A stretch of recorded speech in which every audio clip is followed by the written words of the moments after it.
الحمد لله نحمده ونستعينه ونستغفره ونعوذ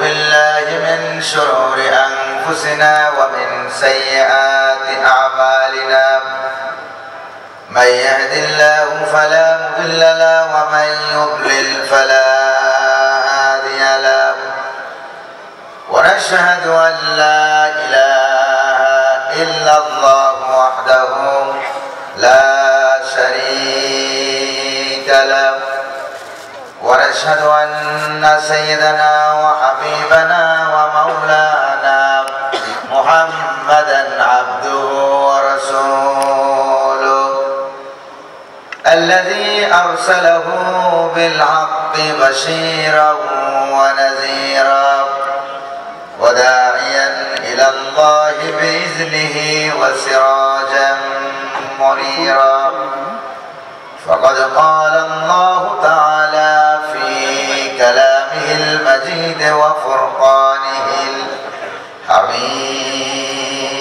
الحميد أعوذ بالله من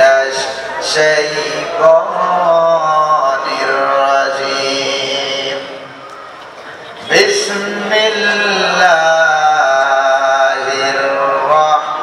الرحمن الرحيم وجاء من أقصى المدينة رجل يسعى قال يا قوم اتبعوا المرسلين اتبعوا من لا يسألكم أجرا وهم مهتدون وما لي لا أعبد الذي فطرني وإليه ترجعون.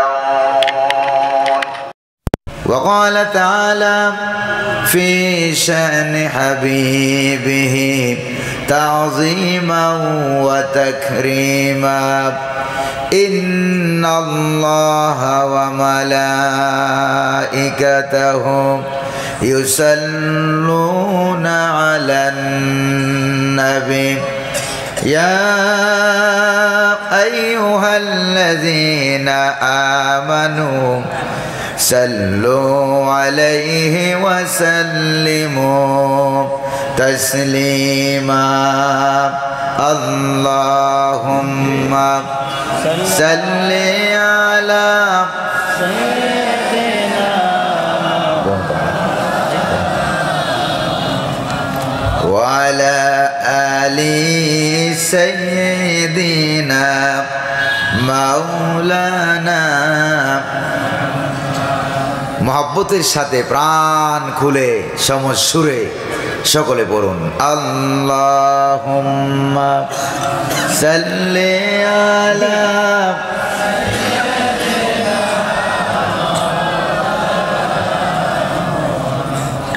ওয়া আলা আলি সাইয়্যিদিনা মাওলানা بلغ العلا بكماله كشف الدجى بجماله حسنت جميع خصاله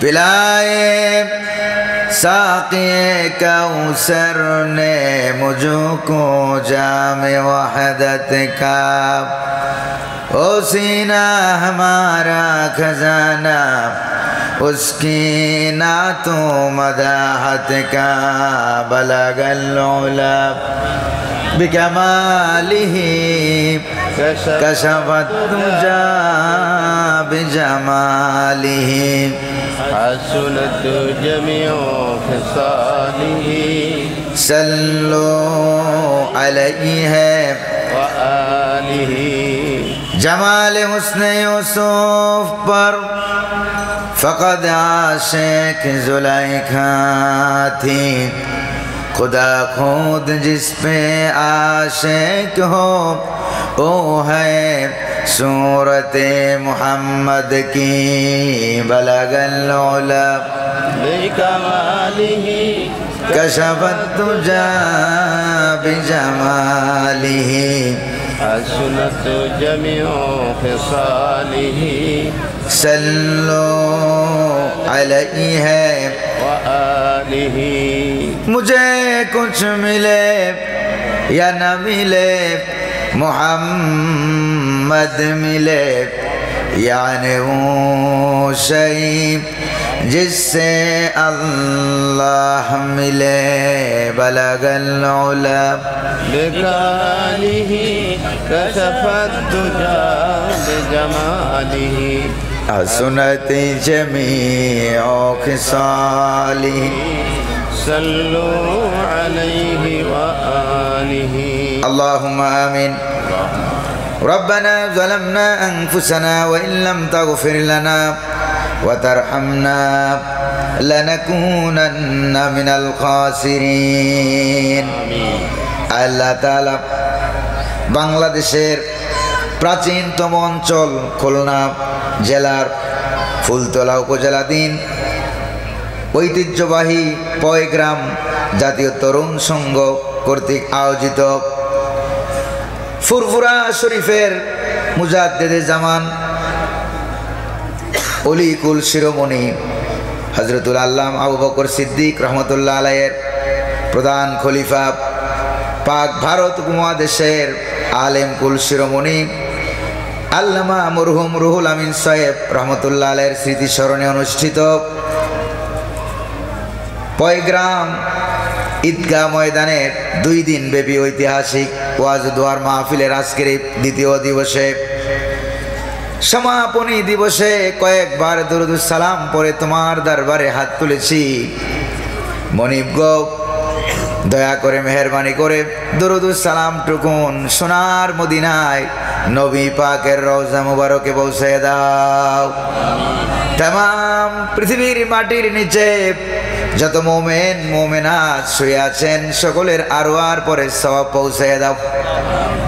আল্লাহ তাআলা এই মাহফিলের আয়োজন যারা করেছেন আর শোনার জন্য যারা এসেছেন, কিয়ামতের দিন মুসিবতের সময় এই মাহফিল আমাদের সকলের জন্য জান্নাতে যাওয়ার উসিলা বানায়া দাও। ইয়া রব करम तो अगर करे ओ बात दे जबा को जो दिल पर असर करे। रब्बना तक़ब्बल मिन्ना इन्नका अंतस समीउल अलीम व तुब अलैना इन्नका अंतत तव्वाबुर रहीम। सुब्हान रब्बिक रब्बिल इज्जति अम्मा यसिफून व सलामुन अलल मुरसलीन वल्हम्दुलिल्लाहि रब्बिल आलमीन। जनाब सभापति খুলনা জেলার ফুলতলা উপজেলাধীন পয়গ্রাম পূর্বপাড়া যুব সমাজের উদ্যোগে আয়োজিত ঐতিহ্যবাহী পয়গ্রাম জাতীয় তরুণ সংঘ ঈদগাহ ময়দানে অনুষ্ঠিত ফুরফুরা শরীফের মুজাদ্দিদে জামান আল্লামা আবু বকর সিদ্দিক রহমতুল্লাহ আলাইহির প্রধান খলিফা পাক ভারত উপমহাদেশের আলেম কুল শিরোমণি মরহুম রুহুল আমিন সাহেব রহমতুল্লাহ আলাইহির স্মৃতিতে উদ্দেশ্যে এবং ইসালে সওয়াব উপলক্ষে অনুষ্ঠিত 2 দিন ব্যাপী ঐতিহাসিক ওয়াজ দোয়ার মাহফিলের সম্মানিত সভাপতি, অত্র এলাকার প্রবীণ আলেমে দ্বীন, মুফাসসিরে কোরআন, খ্যাতি সম্পন্ন ব্যক্তিত্ব হযরতুল আল্লাম মাওলানা মোহাম্মদ রফিকুল ইসলাম সাহেব ফুলতলা আহমদিয়া ফাজিল মাদ্রাসার সম্মানিত অ্যাসিস্ট্যান্ট প্রফেসর, আজকের মাহফিলের সম্মানিত প্রধান অতিথি, অত্র এলাকার সমাজ সেবক, সুপার ব্রিক্স এর পরিচালক বিশিষ্ট ব্যবসায়ী, আপনাদের এলাকার কৃতি সন্তান জনাব মোহাম্মদ হুমায়ুন আহমদ ভূঁইয়া, আজকের মাহফিলের সম্মানিত পরিচালক জনাব মোহাম্মদ ইয়াদুল ইসলাম সাহেব, আজকের মাহফিলের সম্মানিত তত্ত্বাবধায়ক এস.এম. গোলাম মুস্তফা সাহেব। গতকাল এই মাহফিলে প্রধান বক্তা হিসেবে আলোচনা করেছেন বন্ধুবর আলেমে দ্বীন মাওলানা মাহমুদুল হাসান ফরিদপুরি, মাওলানা সোহাইব হোসেন বিপ্লবী যশোরী, জনাব হাফেজ মাওলানা মাহাদি হাসান। আজকের মাহফিলে আমি আসার আগে যিনি বয়ান পেশ করলেন তরুণ আলেমে দ্বীন মুফাসসিরে কোরআন হযরতুল আল্লামা মাওলানা মুফতি মীর শামসুদ্দিন বরাইলি সাহেব। বয়ান পেশ করেছেন অত্র মসজিদের খতিব, বয়গ্রাম পূর্বপাড়া জামে মসজিদের খতিব বন্ধুবর আলেমে দ্বীন মাওলানা মোহাম্মদ রবিউল ইসলাম সাহেব। অত্র এলাকার অন্যান্য উলামায়ে কেরাম, আমন্ত্রিত অতিথিবৃন্দ, মঞ্চভূমিষ্ঠ মেহমানবৃন্দ, আমার সামনে উপস্থিত কোরআন প্রেমিক ইসলাম প্রিয় ভাইরা, পর্দার আড়ালের মা এবং বোনেরা, মিডিয়া কর্মী ভাইরা, প্রিয় সাংবাদিক বন্ধুগণ, মাহফিলের বিভিন্ন দায়িত্ব কাজে নিয়োজিত স্বেচ্ছাসেবক কর্মী ভাইরা, মাইক অপারেটর ভাইরা সহ সকলের প্রতি আমার আন্তরিক সালাম।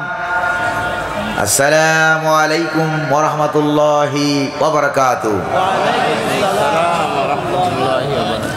সালামের জবাব যা দিলেন এতে মনে হয় আপনারা খুলনা সদর হাসপাতালে ভর্তি আছেন।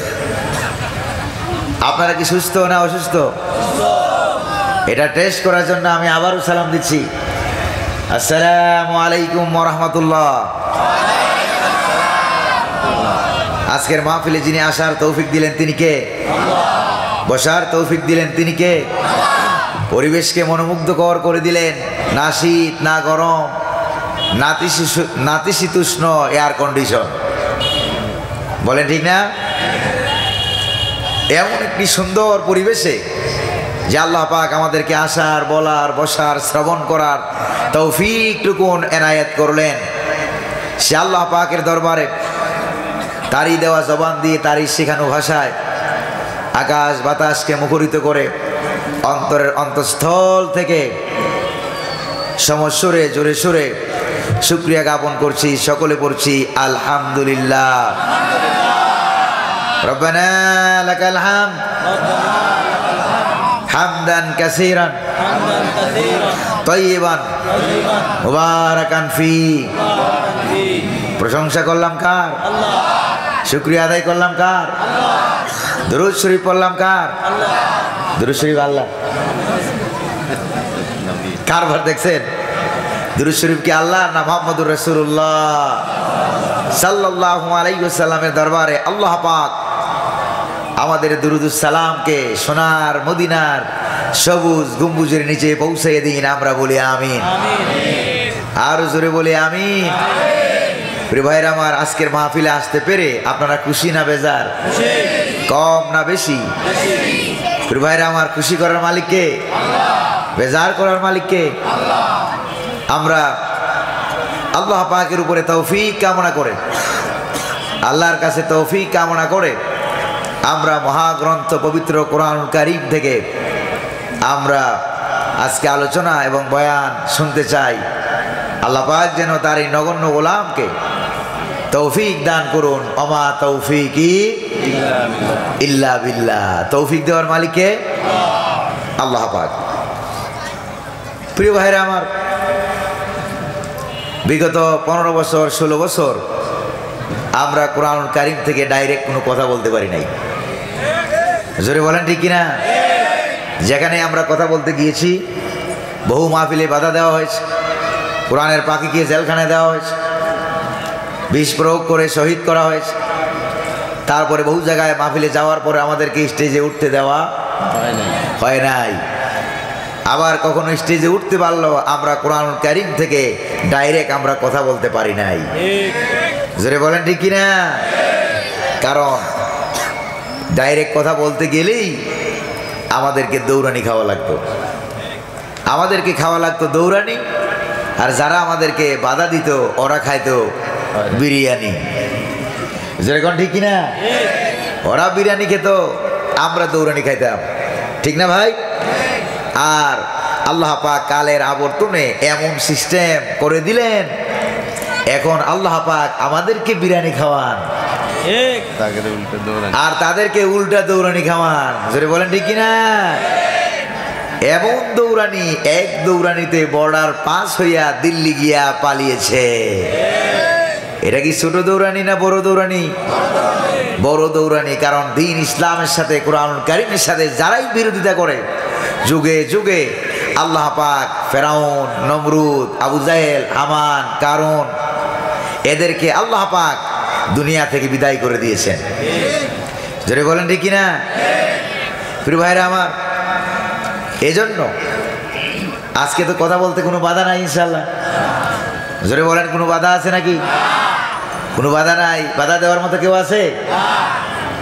এমনকি খুলনা এলাকায় শহীদ কোরআনের পাখি আল্লামা দেলাওয়ার হোসেন সাইদি রহমতুল্লাহ আলাইহির কবর হওয়ার কথা ছিল খুলনা শহরে দারুল কোরআন সিদ্দিকিয়া মাদ্রাসার মাঠের কর্নারে। জোরে বলেন ঠিক না? যারা বাধা দিয়েছিল তারা কি আজকে আছে না পালিয়েছে? তারা পালিয়েছে, পালাইতে তারা বাধ্য। জোরে বলেন ঠিক কিনা? তা আজকে আমরা কোরআনুল কারীম থেকে কিছু ডাইরেক্ট কথা শুনতে চাই। রাজি আছেন নাকি নাই? দেখি কারা কারা রাজি নাই, তারা একটু হাত তুলে দেখান। কয়েকজন হাত তুলে ফেলছেন। রাজি নাই না বুঝেন নাই? এবার কি আপনারা সকলে রাজি আছেন তো ইনশাল্লাহ? প্রিয় ভাইরা আমার, 1971 সালে দেশ মৃত্তিকার স্বাধীনতায় আমার বাবা রক্ত দিয়েছেন, দুটো গুলি খেয়েছেন, চাচা জীবন দিয়েছেন, মামা শহীদ হয়েছেন, চাচা শহীদ হয়েছেন, বাংলাদেশের লক্ষ লক্ষ মানুষ জীবন দিয়েছেন। বলেন ঠিক কিনা? তারপরে তারই ধারাবাহিকতায় 2024 সালে জালেম স্বৈর শাসকরে হঠাতে গিয়ে দেশ স্বাধীন করতে গিয়ে বাংলাদেশের ছাত্র সমাজ, যুব সমাজ, শিশু সমাজ, স্কুল, কলেজ, ইউনিভার্সিটি, মাদ্রাসার ছাত্র ভাইয়েরা অকাতরে জীবন দিয়েছেন, অনেক সাধারণ মানুষও জীবন দিয়েছেন। বলেন ঠিক না? তাদের রক্তের সমুদ্রে জালেমরা পালাতে বাধ্য হয়েছে। প্রয়োজন যদি হয় আল্লাহ পাকের এই কোরআনুল কারীমকে বাংলার পার্লামেন্টে নেওয়ার জন্য যদি প্রয়োজন হয়, খুলনা জেলায় যত নদী আছে সকল নদীর পানি যদি রক্তে লালে লাল হয়ে যায়, যদি রক্ত প্রয়োজন হয়, বঙ্গোপসাগরের ঢেউ তরঙ্গমালা যদি লালে লাল হয়ে যেতে পারে, তারপরেও রক্তের বিনিময়ে আল্লাহ পাকের কোরআনকে আমরা বাংলাদেশের পার্লামেন্টে নিতে চাই। রাজি আছেন নাকি নাই? কারা কারা রাজি আছেন? দুহাত উঁচু করে স্লোগান দিয়ে আল্লাহকে দেখান।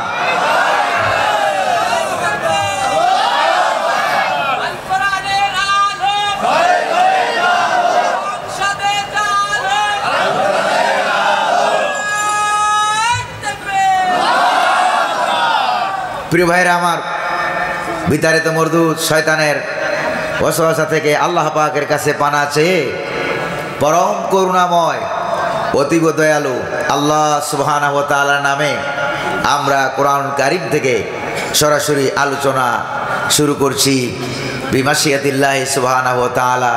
পড়ুন আমার সাথে। আউযু বিল্লাহি মিনাশ শাইতানির রাজিম। বিসমিল্লাহির রাহমানির রাহিম। وجاء من أقصى المدينة رجل يسعى قال يا قوم اتبعوا المرسلين اتبعوا من لا يسألكم أجرا وهم مهتدون وما لي لا أعبد الذي فطرني وإليه ترجعون صدق الله العظيم। মহাগ্রন্থ পবিত্র কোরআনুল কারীমের 36 নম্বর সূরা। বলেন তো দেখি বুদ্ধি করে এই সূরাটার নাম কি? ইয়াসিন। আরে জোরে কোন? সূরা ইয়াসিন। নাম কি? সূরা ইয়াসিন। আয়াত সংখ্যা 83, রুকুর সংখ্যা 5। নবী করিম সাল্লাল্লাহু আলাইহি ওয়াসাল্লামের কাছে এই সূরাটা মক্কা শরীফে হিজরতের আগে উসুলুত তাফসীর এর পরিভাষায় এটাকে বলা হয় মাক্কি সূরা। জোরে বলেন কি সূরা বলা হয়? এটাকে বলা হয় মাক্কি সূরা। প্রিয় ভাইরা আমার, এই সূরার নাম হলো সূরা ইয়াসিন। ইয়াসিন শব্দের অর্থ আল্লাহ পাক ছাড়া আর কেউ জানে না। আল্লাহু আ'লামু বিমুরাদিহি বিহি। প্রিয় ভাইরা আমার, এই সূরার ফজিলত সম্পর্কে উল্লেখ করা হয়েছে। নবী করিম সাল্লাল্লাহু আলাইহি সাল্লাম বলেছেন, কলবুল কোরআন, এটা হলো কোরআনুল কারীমের কলব, কোরআনুল কারীমের হৃদয়, কোরআনুল কারীমের হার্ট। একবার তেলাওয়াত করবেন, সঙ্গে সঙ্গে আল্লাহ পাক নামায় আমলে 10 খতম কোরআনের সওয়াব দিয়ে দিবেন। তারপরে এই সূরা যখন তেলাওয়াত করতেছিলাম, ভাবতে লাগলাম যে এই সূরা একবার তেলাওয়াত করলে এত ফজিলত, তারপরে আরো ফজিলত আছে। সকালবেলায় বিকালবেলায় তেলাওয়াতে অনেক ফজিলত। কোনো মুমূর্ষু ব্যক্তির সামনে বসে, যে কিছুক্ষণ পর মারা যাবে, তার সামনে বসে কেউ যদি এই সূরা ইয়াসিন তেলাওয়াত করে, আল্লাহ পাক তার মৃত্যু যন্ত্রণা কমাইয়া দেন, শয়তানের ধোঁকা থেকে তাকে বাঁচাইয়া দেন, ঈমান সহকারে আল্লাহ পাকের সঙ্গে সাক্ষাৎ করার তৌফিক দান করে দেন। এত ফজিলত। কোরআন কারীমের যত আয়াত আছে, যত সূরা আছে, সবগুলির ফজিলত 2 রকম। যেটা বলেন কয় রকম? 2 রকমের ফজিলত আছে। ইমামে আজম রহমতুল্লাহ আলাইহি তার কিতাব আল ফিকুল আকবরে উল্লেখ করেছেন, কোরআন কারীমের ফজিলতগুলি হলো 2 রকম। এক রকমের ফজিলত হচ্ছে, নবী করিম সাল্লাল্লাহু আলাইহি সাল্লাম বলেছেন, মান কারা হারফান মিন কিতাবিল্লাহি ফালাহু হাসানা ওয়াল হাসানাতু বিআশরি আমসালিহা। একটা অক্ষর যে ব্যক্তি কোরআন কারীমের যে কোনো জায়গা থেকে তেলাওয়াত করবে, সঙ্গে সঙ্গে আল্লাহ পাক তার আমলনামায় 10টা সওয়াব লিখে দিবেন। আবার এটাকে 10 গুণ বৃদ্ধি করা হবে। এই সওয়াবের কথা হুজুর সাল্লাল্লাহু আলাইহি সাল্লাম বললেন। আর এটা হলো কোরআনের যেখান থেকে আপনি তেলাওয়াত করেন, কমপক্ষে অক্ষরে অক্ষরে কয়টা সওয়াব হবে? কত? 10টা করে নেকি পাওয়া যাবে, সওয়াব হবে। এটাকে বলা হয় ফজিলাতুজ জিকির। অর্থাৎ কোরআন কারীমের আয়াত হিসাবে আপনি যেখান থেকেই তেলাওয়াত করবেন, সওয়াব আছে নাকি নাই? আরেকটা হলো বিশেষ ফজিলত, ওইটাকে বলা হয় ফজিলাতুল মাযকুর। আলোচ্য বিষয়ের কারণে সওয়াব এবং ফজিলত বেড়ে যায়। সুবহানাল্লাহ বলেন।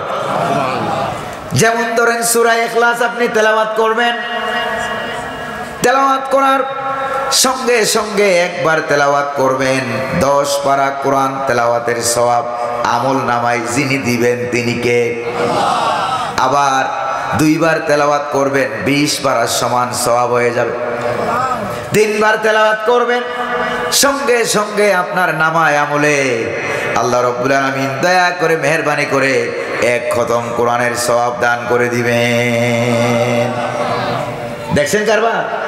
এটার আগেই কিন্তু আরেকটা সূরা আছে, সূরা লাহাব। ওইটা 1 খতম পড়লে, এটা তেলাওয়াত করলে 1 খতম কোরআনের সওয়াব হয়। এমন ওয়াজ শুনছেন জীবনে? শুনছেন কখনো? কারণ ওইটার আলোচ্য বিষয় হলো আবু লাহাব। ভালো মানুষ না খারাপ মানুষ? ইসলাম বিরোধী মানুষ। এই জন্য ইসলামের বিরোধিতা যেখানে, ফজিলত নাই, যেরকম ঠিক কিনা? আর সূরা ইখলাস তেলাওয়াত করবেন, কারণ সূরা ইখলাসের আলোচ্য বিষয় কে? যেরকম না কে? আল্লাহ পাক হলেন সূরা ইখলাসের আলোচ্য বিষয়। সূরা ইখলাস পারেন না আপনারা? পড়েন আমার সাথে।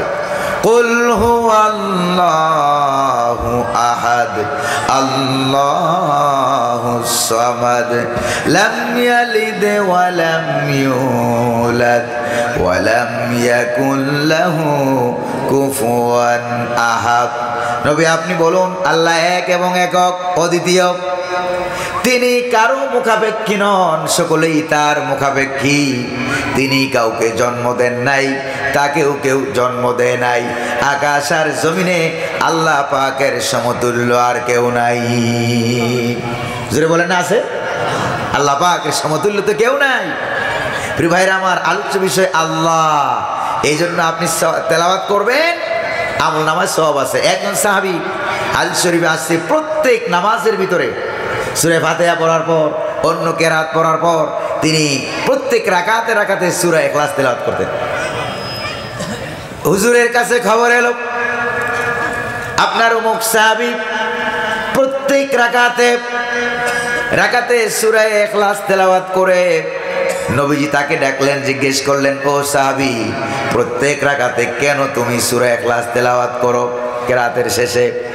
সাহাবী বলেন, ইয়া রাসূলুল্লাহ, ইয়া হাবিবাল্লাহ, এই সূরাটা আমার কাছে এত বেশি ভালো লাগে, এত মহব্বত লাগে, এত ভালো লাগে যে আমি এটা পড়লে পরে আমার কলিজাটা ঠান্ডা হয়ে যায়। তার প্রতি আলাদা একটা দরদ, একটা মহব্বত আমার আছে। আল্লাহর নবী বললেন, সাহাবী শোনো, মুহাব্বাতুকা লিহাযিহি সূরা তাসিলু বিকা ইলাল জান্নাহ। তুমি যে এই সূরাটাকে ভালোবাসো, মহব্বত করো, এই সূরার ভালোবাসা তোমাকে আল্লাহর জান্নাত পর্যন্ত পৌঁছাইয়া দেবে। দেখছেন কারবার? এইটা ফজিলত, সুবহানাল্লাহ। এরপরে আপনি আবার আয়াতুল কুরসি পড়বেন, ফজিলত আছে নাকি নাই? সেখানে আয়াতুল কুরসির আলোচ্য বিষয় কে? জোরে বলেন কে? আল্লাহু লা ইলাহা ইল্লা হুয়াল হাইয়ুল কাইয়্যুম। পড়েন, আল্লাহু লা ইলাহা ইল্লা হুয়াল হাইয়ুল কাইয়্যুম লা তাখুযুহু সিনাতুন ওয়ালা নাওম। আল্লাহ লা ইলাহা ইল্লাহু, তিনি ছাড়া কোনো ইলাহ, আইনদাতা, বিধানদাতা, হুকুমদাতা কেউ নাই। কে ছাড়া? আল্লাহ পাক ছাড়া। লা তাখুযুহু সিনাতুন ওয়ালা নাওম, কোন তন্দ্রা, নিদ্রা, কোন ঘুম, কোন দুর্বলতা, অক্ষমতা আল্লাহ পাককে স্পর্শই করে না। সুবহানাল্লাহ। মিশরে আল আজহার বিশ্ববিদ্যালয়ে যখন লেখাপড়া করি, 3 বার ট্যুরে গেলাম সেই কায়রো শহর থেকে। শুনতেছেন নাকি আপনারা? কায়রো শহর থেকে 600 কিলোমিটার উত্তরে সেই সাইনা এলাকা, তুর পাহাড় যেখানে আছে, তুর পাহাড়ের নামে কোরআনে একখান সূরা আছে না, সূরা তুর। সেখানে গেলাম, গিয়ে পৌঁছতে পৌঁছতে রাতের প্রায় 1টা-1:30 বেজে গেল।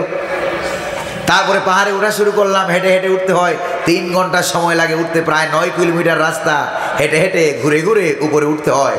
ওয়াটার লেভেল থেকে প্রায় 2.5 কিলোমিটার উঁচা এই পাহাড়। সেখানে উঠলাম, উঠতে উঠতে সময় লেগে গেল 3 ঘন্টা প্লাস। সেখানে গিয়ে তাহাজ্জুদের সালাত আদায় করলাম।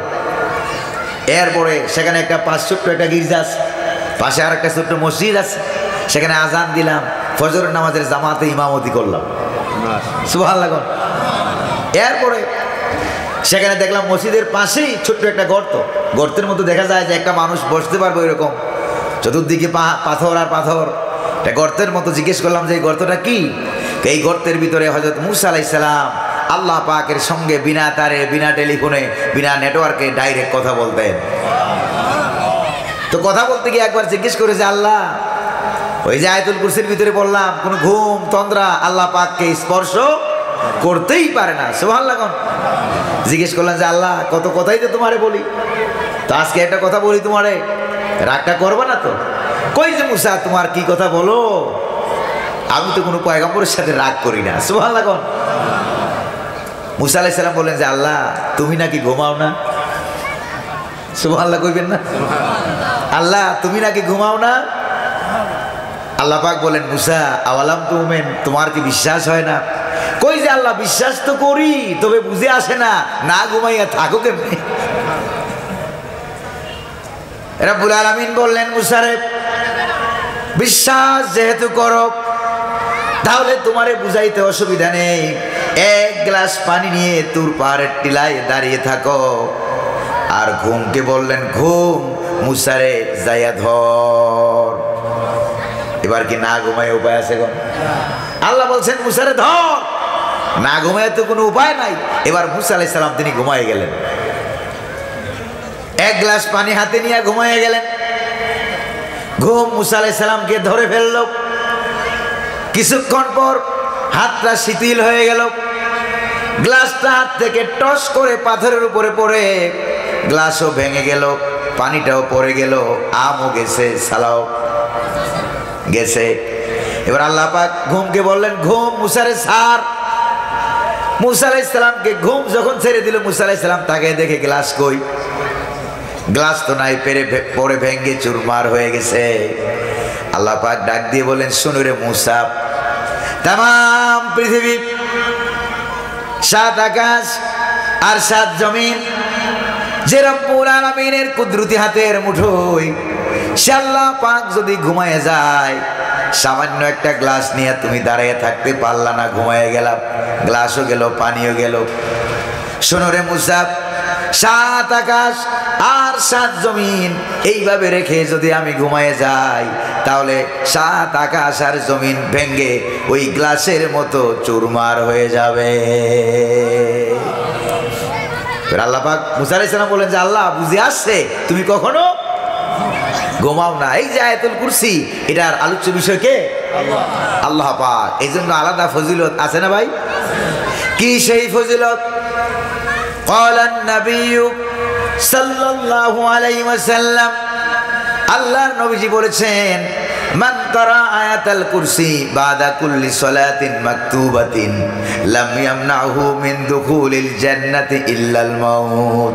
নবীজি বলেন, যে ব্যক্তি প্রত্যেক ফরজ নামাজের পর আয়াতুল কুরসি একবার করে পাঠ করবে, তেলাওয়াত করবে, ওই ব্যক্তি আর জান্নাতের মাঝখানে পার্থক্য হলো ওই ব্যক্তি জান্নাতে মারা যায় না আর জান্নাতে যায় না, মৃত্যু বরণ করবে তো করবে, সঙ্গে সঙ্গে আল্লাহ পাক তারে জান্নাতে ঢুকাইয়া দিবেন। তাহলে আয়াতুল কুরসির আলোচ্য বিষয় কে? আবার দেখেন সূরা হাশরের শেষ 3 আয়াত, সুবহানাল্লাহ বলনা, সূরা হাশরের শেষ 3 আয়াতের আলোচ্য বিষয় কে? হুয়াল্লাহুল্লাযী লা ইলাহা ইল্লা হুয়া আলিমুল গায়বি ওয়াশ শাহাদাতি হুয়ার রহমানুর রহিম। সুবহানাল্লাহ। আল্লাহ হচ্ছেন তিনি, দৃশ্য আর অদৃশ্য, যা আমরা দেখি আর যা আমরা দেখি না, সব এলেমের মালিক যিনি, তিনি কে? আল্লাহ পাকের নবীজি বলেন, এটার আলোচ্য বিষয় হলো আমার আল্লাহ। যদি কেউ মাগরিবের নামাজের পর এই সূরা হাশরের শেষ 3 আয়াত তেলাওয়াত করবে অন্তর থেকে, দিল থেকে, মন থেকে, প্রাণ থেকে, নবীজি বলেন গোটা রাত আল্লাহ পাক ওই ব্যক্তির জন্য আকাশ থেকে নূরের তৈরি 70,000 রহমতের ফেরেশতা তিনি নাজিল করে দিবেন। তার জন্য দোয়া করবে, তাকে তো পাহারা দেবে। আবার সকাল বেলায় ফজরের পরে যদি কেউ এটা তেলাওয়াত করে, নবীজি বলেন গোটা দিন ভর তাকে 70,000 নূরের তৈরি রহমতের ফেরেশতা আল্লাহ পাক তার জন্য পাহারা লাগাইয়া দিবেন। এই যে ফজিলত বাড়ানো হলো, কারণ কি? আলোচ্য বিষয় কে? আল্লাহ পাক। কিন্তু সূরা ইয়াসিন যখন আমি তেলাওয়াত করি, যখন আমি করি, ভাবতে লাগলাম যে এই সূরাটা একবার তেলাওয়াত করলে 10 খতম কোরআনের সওয়াব হয়। এটা কি সোজা কথা মনে করেন আপনারা? কত বড় মারাত্মক কথা, বিরাট ফজিলত। কারণটা কি? কারণ খুঁজতে গিয়ে আমার কাছে যেটা ধরা পড়লো, সেখানে দেখলাম সূরা ইয়াসিনের ভিতরে আল্লাহ পাক এমন একজন শহীদের ঘটনা আলোচনা করেছেন। সুবহানাল্লাহ কর না আগেই। একজন শহীদের ঘটনা, জীবন্ত শহীদ, একজন সাধারণ মানুষ, গরিব মানুষ, কাঠুরিয়া, কাঠ মিস্ত্রি হাবিবে নাজ্জার, তার ঘটনা আল্লাহ পাক সূরা ইয়াসিনে বর্ণনা করেছেন।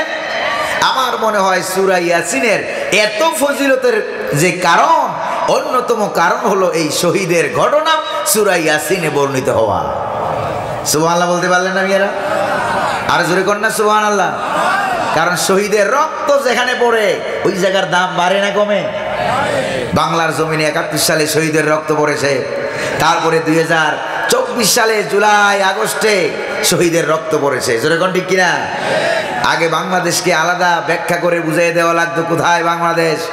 সারা পৃথিবীর অনেক মানুষই চিনতো না, জানতো না বাংলাদেশকে আগে বলে। বাংলাদেশটা কোথায়? আমি যখন মিশরে আল আজহার বিশ্ববিদ্যালয়ে যখন লেখাপড়া করি ভাইরা, হঠাৎ করে একদিন চলে গেলাম ফরেন স্টুডেন্ট সিটি, বিদেশি ছাত্রদের ছাত্রাবাসের ভিতরে মসজিদ আছে, সেখানে নামাজ পড়তাম ফজরের 5 ওয়াক্ত নামাজ প্রায় সেখানেই পড়তাম। হঠাৎ করে একদিন মনে কৌতূহল জাগলো, কিউরিওসিটি জাগলো যে আজকে ফজরের নামাজটা মিশরের মানুষের সাথে শহরের ভিতরে পড়বো। গেলাম, বেরিয়ে গিয়ে সেখানে ফজর নামাজের জামাতে শরিক হয়ে গেলাম। জামাতে শরিক সালাম ফিরাবার পর দেখি এক মিশরি মুরব্বী মানুষ সে আমাকে বলতেছে মোহাম্মদ, কারণ আরব দেশের মানুষের একটা অভ্যাস হলো যদি তারা কেউ কোনো মানুষের নাম না জানে তখন ডাক দেয় মোহাম্মদ বলে। সুবহানাল্লাহ বলবেন না? মোহাম্মদ তাল মিনাই বিলাদিনান ওয়াইনা তাদরুস, তোমার বাড়ি কই, কোথায় লেখাপড়া করো? তাহলে আমি বললাম যে আনা মিন দৌলতি বাংলাদেশ আদরুসু ফি কুল্লিয়াতি উসুলুদ্দিন ফি কিসমিত তাফসীর ফি জামিয়াতিল আজহার আশ-শরীফ। সুবহানাল্লাহ বলবেন না? আমি বললাম যে আমার বাড়ি হলো বাংলাদেশ, আল আজহার বিশ্ববিদ্যালয়ে ধর্মতত্ত্ব অনুষদের তাফসীর বিভাগে আমি লেখাপড়া করি। তখন সে আমাকে বলল তোমার বাড়ি তো বাংলাদেশ, ফেইন দা বাংলাদেশ। সে এলাকার আঞ্চলিক ভাষায় সে আমারে বলল বাংলাদেশ কোথায়? তখন আমি বললাম বাংলাদেশ, মনে হয় মুরব্বী বোধহয় বাংলাদেশ কোথায় এটা সে চিনে না। তখন আমি বললাম যে বাংলাদেশ তাকাও আলা জানিবিল হিন্দ, বাংলাদেশ ইন্ডিয়ার পাশে অবস্থিত একটা ছোট্ট দেশ, দৌলা সগীরা, ছোট্ট একটা দেশ, তাকাও আলা জানিবিল হিন্দ, বাংলাদেশ এটা ইন্ডিয়ার পাশে অবস্থিত একটা ছোট্ট দেশ। এই কথা বলার পর মুরব্বী আমারে বললেন যে ও বুঝতে পেরেছি তোমরা না আগে পাকিস্তান ছিলা, পূর্ব পাকিস্তান। তা আমি বললাম যে হ্যাঁ আমরা পাকিস্তান ছিলাম। তো বাংলাদেশ ব্যাখ্যা করে মানুষকে বোঝানো লাগতো, পরিচয় দেওয়া লাগতো বাংলাদেশ কোথায়। বাংলাদেশ একটা দেশ, এটা অনেকেই জানতো না। কিন্তু 2024 সালের জুলাই আগস্টের ছাত্র আন্দোলন, শহীদের রক্ত যখন জর্জর করে গোটা বাংলাদেশের সবুজ ভূমি যখন রক্তে রঞ্জিত হয়ে গেল, লালে লাল হয়ে গেল, এখন আর আলাদা পরিচয় দেওয়া লাগে না কোনটা বাংলাদেশ। জোরে বলেন ঠিক কিনা? গোটা পৃথিবী, গোটা বিশ্ব এখন জানে যে যারা লেডিস ফেরাউনকে দৌড়াইয়া পালাইতে দেশ থেকে বাধ্য করে ওরা হইল বাংলাদেশ। জোরে বলেন ঠিক কিনা? তাহলে এখন বাংলাদেশের পরিচয় সারা বিশ্বের দরবারে ছাত্র সমাজের আন্দোলনের কারণে আল্লাহ পাক বাড়াই দিলেন না কমাই দিলেন? যেরকম বাড়াইলেন না কমাইলেন? এটা যেরকম ভাবে বুঝলেন অনুরূপ ভাবে সূরা ইয়াসিনের ভিতরে আল্লাহ পাক এমন একটা শহীদের রক্তের বর্ণনা আল্লাহ পাক কোরআনে দিয়েছেন। কারণ যখন মক্কা শরীফে আবু জাহেল, আবু লাহাব, উতবা, সাইবা, ওলীদ ইবনে মুগীরা যখন সাহাবায়ে কেরামদেরকে মারধর করতে লাগলো, সাহাবায়ে কেরাম মার খেতে লাগলেন। খেতে খেতে কেউ কেউ শহীদ হয়ে যাচ্ছে, কেউ কেউ আহত হয়ে যাচ্ছে, কেউ কেউ বিকলাঙ্গ হয়ে যাচ্ছে, অঙ্গ হারিয়ে ফেলছে। ওই সময় আবার আল্লাহ নবীকেও মারতেছিল। ওই সময় আল্লাহ পাক সাহাবায়ে কেরামদেরকে সান্ত্বনা দিয়ে, হুজুরকে সান্ত্বনা দিয়ে সূরা ইয়াসিন নামক এই সূরাটা নাজিল করে দিলেন। সূরা ইয়াসিনটা আল্লাহ পাক নাজিল করে দিলেন। ঠিক ওই সময় নাজিল করে সাহাবায়ে কেরামদেরকে সান্ত্বনা দিয়ে দিলেন, মার খাও, জেলে যাও, শহীদ হও, বিকলাঙ্গ হও, কোনো অসুবিধা নাই, আল্লাহর জমিনে আল্লাহর রাজ কায়েম হবেই হবে। জোরে বলেন ঠিক কিনা? তাহলে বাংলার জমিনে শহীদদের রক্ত পড়েছে। তারপরে বিশেষ করে শহীদ কোরআনের পাখি আল্লামা সাইদি রহমতুল্লাহ আলাইহি বাংলার জমিনে জীবন দিয়েছেন। জোরে বলেন ঠিক কিনা? কোরআনের পাখিরা জীবন দিয়েছে, উলামায়ে কেরাম জীবন দিয়েছে।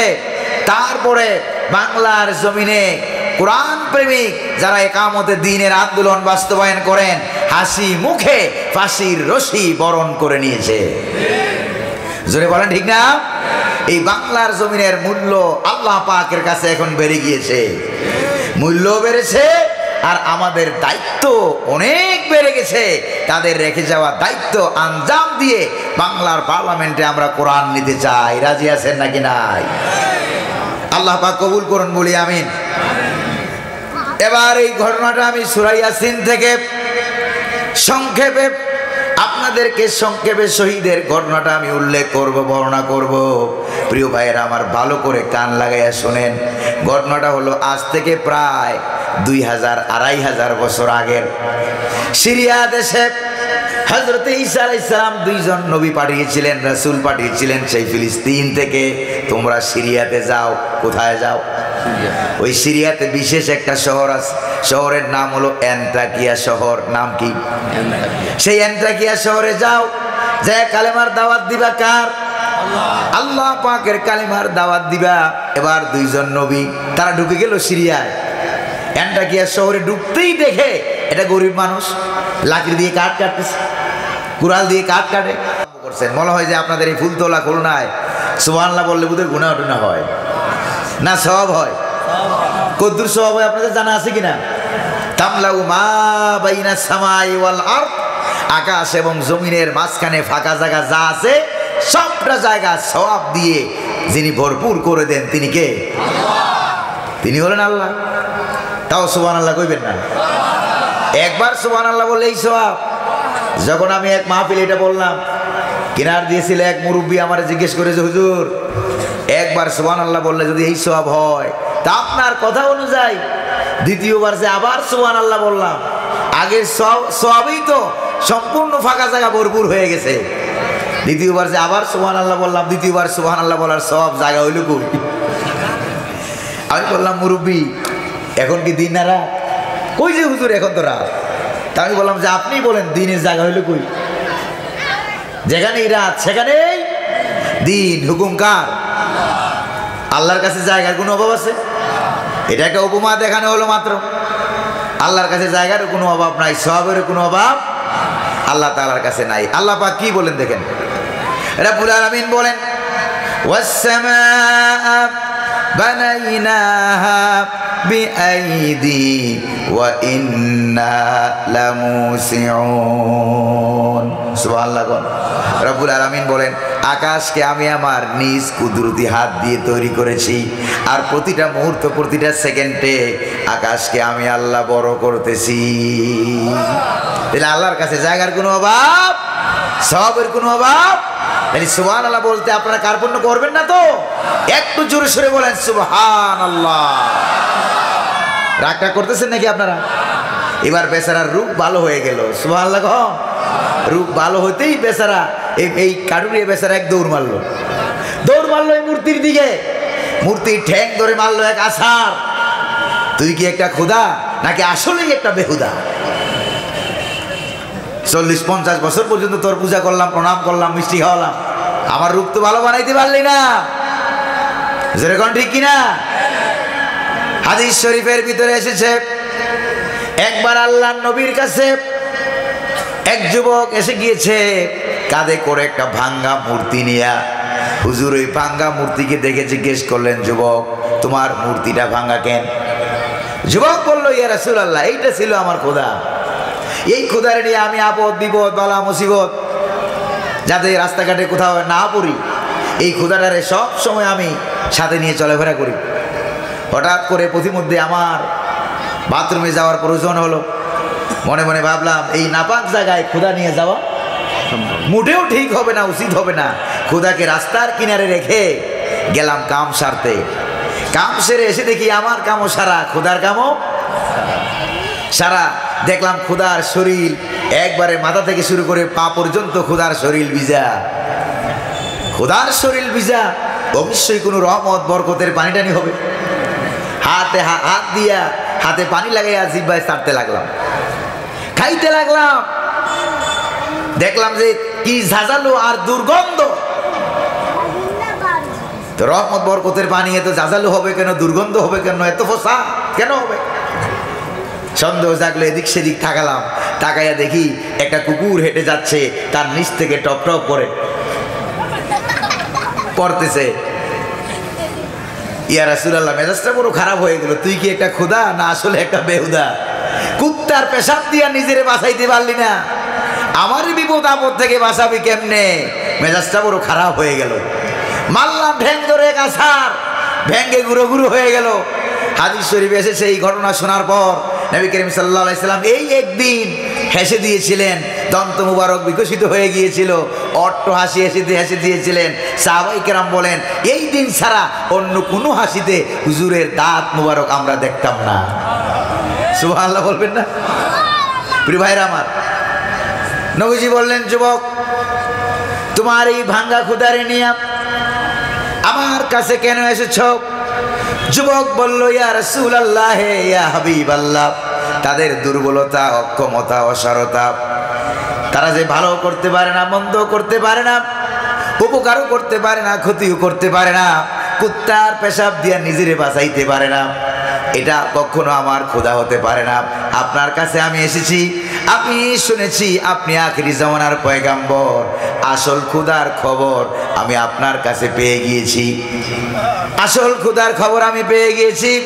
আপনি আমারে আসল খোদার কালেমা আপনি আমারে পড়ে দেন। হুজুর বললেন, যুবক তাহলে তুমি পড়ো, আশহাদু আল্লা ইলাহা ইল্লাল্লাহু ওয়াহদাহু লা শারীকা লাহু ওয়া আশহাদু আন্না মুহাম্মাদান আবদুহু ওয়া রাসূলুহু। সুবহানাল্লাহ। যুবক কালেমা পড়ে ইসলাম গ্রহণ করলো। আর ওরা 15-16 বছর ক্ষমতায় থাকলে কি হবে? কুত্তায় তো মূর্তি চিনে, কিন্তু ওরা জায়গায় জায়গায় আব্বার মূর্তি তৈরি করে, ওরা মূর্তিও চিনে না। জোরে কোন ঠিক কিনা? আর জোরে কোন ঠিক কিনা? রাস্তার কিনারে মূর্তি ধুইয়া আপনি যাবেন, মিস্টার কুত্তা, জোরে কোন ঠিক কিনা? কোত্থেকে দৌড়িয়ে চলে আসবে, আইসা ব্রিটিশ নিয়মে ব্রিটিশ কায়দায় ঠ্যাং একটা উঁচু করে সেলুট দিবে, ঠ্যাং একটা উঁচু করে সেলুট মারবে, আর মাঝখান দিয়ে সেলু মেশিন স্টার্ট করে দিবে। জোরে কথা ঠিক কিনা? তাহলে কুত্তায় তো মূর্তি চিনে, ওরা মূর্তিও চিনে না। জোরে বলেন ঠিক না? জায়গায় জায়গায় আল্লাহর নাম বাদ দিয়া আব্বার মূর্তি বানিয়েছে। ছাত্র সমাজ আন্দোলন করে দেখাইয়া দিয়েছে মূর্তি কেমনে ভাঙে। জোরে বলেন ঠিক কিনা? এখন বারবার মিসকল মারে, যতবার মিসকল মারবা তত বেশি ভাঙা হবে। জোরে কোন ঠিক কিনা? কুত্তায় তো মূর্তি চিনলো, ওরা মূর্তি চিনলো না, তাইলে এরা কুত্তার চাইতে আরো নিকৃষ্ট, আরো খারাপ। এটা কি আমার কথা না আল্লাহর কথা? রব্বুল আলামিন বলেন, উলাইকা কাল আনআমি বাল হুম আদাল উলাইকা হুমুল গাফিলুন। সুবহানাল্লাহ বলবেন না? আল্লাহ পাক বলেন যে চতুষ্পদ জানোয়ার, শুধু জানোয়ার কইলে তো সারে না। আল্লাহ পাক বলেন বরং জানোয়ারের চাইতে আরো নিকৃষ্ট। জোরে কোন ঠিক কিনা? প্রিয় ভাইরা আমার, এবার মিস্ত্রি বেচারা, কাঠুরিয়া বেচারা ইসলাম গ্রহণ করলো। শুনতেছেন নাকি আপনারা? মিস্ত্রি বেচারা কয়জন? একজন। এটি ঘটনা কিন্তু মনে রাখেন, একজন। আর নবী ছিল কয়জন? নবী ছিল 2 জন। এবার এই মিস্ত্রি বেচারাকে 2 জন পয়গম্বর বললেন, তোমাকে দোয়া কালাম নামাজ শিখিয়ে দিলাম, এগুলি সময় সময় পড়বা। আর তোমাদের শহরের, তুমি তো এক কিনারে, আমরা মাঝখানে গিয়ে তোমার দেশের সব কাফের, একবারে প্রধানমন্ত্রী প্রেসিডেন্ট থেকে শুরু করে চৌকিদার পর্যন্ত সব কাফের, তাদেরকে আমরা কালিমার দাওয়াত দেব। তারা যদি আমাদের কালিমা গ্রহণ করে তাহলে তো ভালো, আর যদি গ্রহণ না করে, আমাদের বিরুদ্ধে মিথ্যা কথা বলে, অ্যাকশন নিতে আসে, আমাদেরকে মারধর করে, আমাদেরকে গালিগাল দেয়, আমাদেরকে মৌলবাদী বলে, রাজাকার বলে, স্বাধীনতা বিরোধী বলে, বর্তমান হইলে তো এটাই বলতো। জোরে বলেন ঠিক কিনা? এমন যদি বলা বলি করে, আর এই খবর যদি তোমার কাছে যায়, তখন কিন্তু তুমি ব্যবসা বাণিজ্য নিয়ে থাকবা না, তখন জীবন বাজি রেখে দৌড়িয়ে চলে আসবা আল্লাহ নবীদেরকে রক্ষা করার জন্য। সুবহানাল্লাহ। এবার 2 জন নবী চলে গেলেন অ্যান্টাকিয়া শহরের মাঝখানে গিয়ে কালিমার দাওয়াত দিলেন। কার? আরো জোরে বলতে হবে, কার? ইন্না আরসালনা ইলাইহিম মুসনাইনি ফাকাযাবুহুমা। আল্লাহ পাক বলেন 2 জনকে আমি পাঠাইয়া দিলাম, এরা গিয়ে কালিমার দাওয়াত দিল। আর সিরিয়াবাসীকে বলল, ও সিরিয়াবাসীরা, অ্যান্টাকিয়া শহরের লোকেরা, মুক্তি পেতে চাও, কল্যাণ পেতে চাও, শান্তি পেতে চাও, দুনিয়ায় সুন্দরভাবে বসবাস করতে চাও, আর পরকালে যদি জাহান্নামের কঠিন আগুন থেকে বাঁচতে চাও, তাহলে পড়ো লা ইলাহা ইল্লাল্লাহ, লা ইলাহা ইল্লাল্লাহ। জোরে পড়েন, লা ইলাহা ইল্লাল্লাহ। তাহলে পড়ো লা ইলাহা ইল্লাল্লাহ, এই কালিমার দাওয়াত গ্রহণ করো। এবার তারা কি কালিমার দাওয়াত দিতে লাগলেন? ফাকাযাবুহুমা, সেই এলাকাবাসী বলল, তোমরা নবী না, তোমরা রাসূল না, বরং তোমরা মৃত্যু। নাউযুবিল্লাহ কবেন না? কোন নবী মিথ্যা কথা বলতে পারে? তাদেরকে যখন মৃত্যু বলা হলো, গালিগাল দেওয়া হচ্ছে, আল্লাহ পাক বলেন ফাযাজনা বিসালিস, আমি আমার পক্ষ থেকে আরেকজন রাসূল পাঠাইয়া দিলাম। এবার নবী হইল কয়জন? যেরকম কয়জন? নবী হয়ে গেল 3 জন, আরেকজন আল্লাহ পাক পাঠাইয়া দিলেন। তাফসীরে দুরুল মানসুরের ভিতরে আছে তৃতীয় আরেকজন নবী যে আল্লাহ পাক পাঠাইছেন, ওই নবীটার নাম ছিল পুলিশ। নাম ছিল কি? নাম ছিল পুলিশ।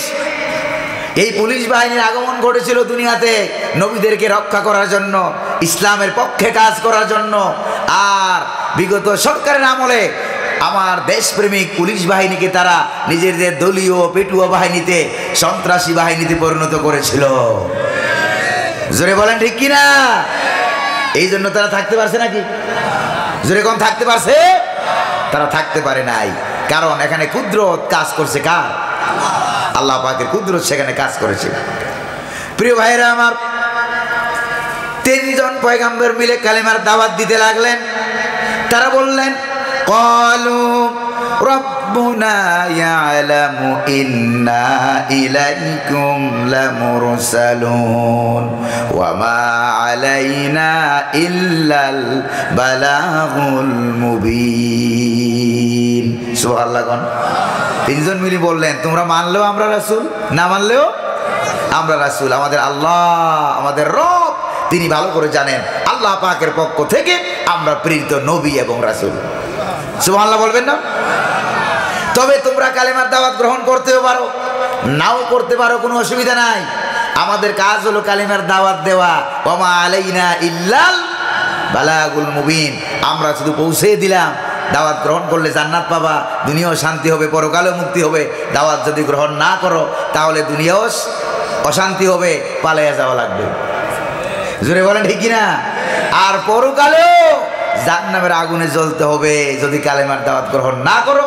এই কথা বলে নবীরা চলে যাচ্ছিলেন। এই কথার ভিতর দিয়া নবীরা একটা মেসেজ দিয়ে দিলেন। কি সেই মেসেজ? কি সেই সংবাদ? তবে পরকালে আল্লাহকে দায়ী করতে পারবা না, ঠিক কিনা বলেন? আল্লাহকে দায়ী করতে পারবা না, নবীদেরকে দায়ী করতে পারবা না, বলতে পারবা না যে ও আল্লাহ কেন নবী পাঠাও নাই, কেন রাসূল পাঠাও নাই, কেন উলামায়ে কেরামদেরকে পাঠাও নাই। যদি পাঠাইতাম আমরা কালিমা গ্রহণ করে ভালো ভালো মানুষ আমরা হয়ে যেতাম, আবু বকর উমরের মতো আজকে আমরা জান্নাতে প্রবেশ করতে পারতাম। জোরে কোন ঠিক কিনা? এই কথা পরকালে আল্লাহর বিরুদ্ধে বলা যাবে না, নবীর বিরুদ্ধে বলা যাবে না। পরকালে জাহান্নামীদেরকে যখন জাহান্নামে নিক্ষেপ করা হবে, জাহান্নামের দ্বার রক্ষী ফেরেশতা মালিক ডাক দিয়ে বলবেন, আলাম ইয়াতিকুম নাযীর। কোন ভীতি প্রদর্শনকারী কি তোমাদের কাছে আসে নাই? কোন নবীর কথা কি শোনো নাই? উলামায়ে কেরামের কথা কি শোনো নাই? ইসলামী আন্দোলনের কথা কি শোনো নাই? ভালো ভালো কথাগুলি কি শোনো নাই? ও আল্লাহর বান্দা কেন এলি জাহান্নামে? জাহান্নামীরা তখন জবাব দিবে, ক্বালু বালা ক্বাদ জাআনা নাযীর ফাকাযযাবনা ওয়া কুলনা মা নাযালাল্লাহু মিন শাই। তারা তখন বলবে যে আমাদের কাছে নবী রাসূল আলেম উলামা আসছিল, আমরা বলেছি বেটা মিথ্যা কথা কয়। যেরকম নাউজুবিল্লাহ। যুগে যুগে এরকম ভাবে যখন মিথ্যা প্রতিপন্ন করা হলো, এই কথা বলে যখন নবীরা এই অ্যান্টাকিয়া শহর ছেড়ে যখন নবীরা চলে যাচ্ছিলেন, এবার সেই এলাকার কাফের বেদিন মুশরিকেরা তারা বলে যে না, তোমাদেরকে যাইতে দেওয়া যাবে না, যাইতে দেওয়া যাবে না। তারা করলো কি জানেন? এবার নবীদের সামনে দিয়ে তারা ব্যারিকেড দিয়ে বসলো। নবীদের সামনে দিয়ে ব্যারিকেড দিয়ে তারা বলল, কি বলল? যে তোমাদেরকে যাইতে দেওয়া হবে না। কি বলল দেখেন, নবীদের সামনে ব্যারিকেড দিয়ে দিল। ব্যারিকেড দিয়ে তারা বলল, ক্বালু ইন্না তাতায়্যারনা বিকুম লা ইল্লাম তানতাহু। উল্টা নবীদেরকে দায়ী করলো যে তোমাদের কারণে দুর্ভিক্ষ আমার দেশে এসে গেছে, উন্নতির অন্তরায় তোমরা। আসলে কি এটা নবীদের কারণে হয়েছে নাকি নবীদের সঙ্গে বেয়াদবি করার কারণে হয়েছে? জোরে বলেন, কিসের কারণে হয়েছে? নবীদেরকে দায়ী করা হলো। যুগে যুগে নবীদেরকে দায়ী করা হয়েছে। আর বর্তমান জমানায় কাফের বেদিন ইহুদি মুশরিক আর নামদারি মুসলমান নামের মুনাফিকেরা ইসলামী আন্দোলনকে, ইকামতের দ্বীনের আন্দোলনকে, উলামায়ে কেরামদেরকে, কোরআনের পাখিদেরকে ধরে ধরে তারা জেলখানায় আটকে রেখেছে, ফাঁসির কাস্টে ঝুলিয়েছে। জোরে কোন ঠিক কিনা? আরে জোরে কোন ঠিক কিনা? ফাঁসির কাজ